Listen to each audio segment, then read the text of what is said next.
அவர் சொல்கிறார், பிதாவே இவர்களுக்கு மன்னிப்பு. இந்த வார்த்தையை நம்ம பேசிட்டு அப்படியே இந்த வார்த்தைகள் அப்படியே கடந்து போயிடுறோம். ஆனா அவர் எந்த சூழ்நிலைக்கு இதை சொன்னார், எப்படிப்பட்ட நிலையில இதை சொன்னார், அவர் ஒவ்வொரு வினாடியும் அவர் பட்ட பாடுகள் என்ன அப்படிங்கிறத நாம் தியானித்து விட்டு பிறகு இந்த வார்த்தையை நாம் தியானிச்சோம்னால் அது உள்ள வலி நமக்கு தெரியும். பிதாவே மன்னிப்பு சொன்னோன்னே அந்த வலியை நாம் உணராமல் இருக்கிறதுனால தான் இன்றைக்கு நம்ம அநேகர் நம்ம மன்னிக்கிறது. அவர் மற்ற நாட்களில் அவர் ஒரு பாவியை மன்னிச்சார், விபச்சாரியை மன்னித்தார், அநேகரை மன்னித்தார். ஆனாலும் இது ஒரு விசேஷம் என்னவென்றால் இத்தனை பாடுகள் மத்தியில் அதை சொல்ல யாரால் கூடும்? நம் தேவனாகிய கர்த்தர் ஒருவரால் தான் கூடும்.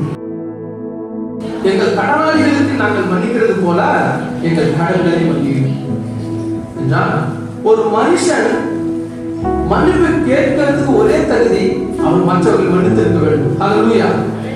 அதான் சொல்றாரு, நீங்கள் மற்றவர்கள் மன்னித்தால் உங்களுக்கு மன்னிப்பு உண்டு, நீங்கள் மன்னிக்காவிட்டால் உங்களுக்கு மன்னிப்பு கிடையாது. நாம் தேவனிடத்தில் மன்னிப்பு பெற வேண்டுமானால் நாம் மற்றவர்களை மன்னிக்க வேண்டும். இதைத்தான் ஆண்டவர் இந்த இடத்தை வலியுறுத்துகிறார். ஹல்லேலூயா, ஹல்லேலூயா.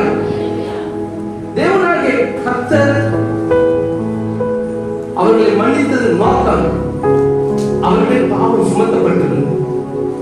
பாவியா இருக்கிற எந்த மனுஷனும் நரகத்துக்கு போவான். அப்படின்னா இயேசு நரகத்துக்கு போய் அவன் இல்லையா? அதனாலதான் சொல்றது, எனக்கு விரோதமா செய்து எல்லா பாவங்களும் நான் மன்னித்து விட்டேன், என் மீது இருக்கிற பாவங்களை மன்னிக்கிறது பிதாவின் இடத்துல மாற்றாடு.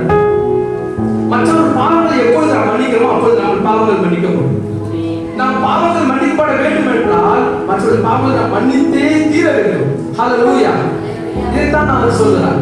நான் மன்னிக்கிறதா எனக்கு என்ன நன்மை? நான் அநியாயமா செய்ய தப்பு செய்ய அவங்க தானே என்ன இப்படியெல்லாம் பேசினாங்க, அவங்க தானே என்ன இப்படியெல்லாம் திட்டினாங்க, நான் எந்த தப்பு செய்ய நான் ஏன் மன்னிப்பேன்? இன்ஃபேக்ட் அவன் என்கிட்ட மன்னிப்பு கேட்க கூட இல்லையே.